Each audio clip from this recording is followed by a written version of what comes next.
Imagine you have a problem where you need to calculate a rolling mean with a window size of 2 using the duckdb library.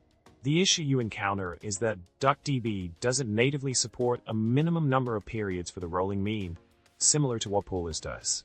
The initial solution presented involves using a case statement and the cal function within a named window with row framing to achieve the desired result.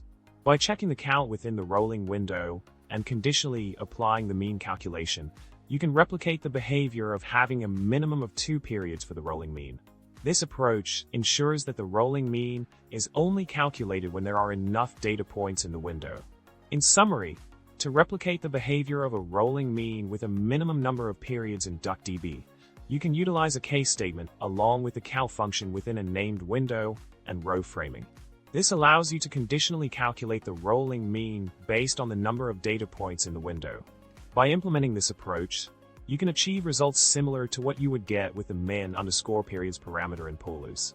Remember, when facing similar challenges in your data analysis tasks, exploring alternative functions and windowing techniques can help you overcome limitations in different libraries. Well, that's all for today's discussion.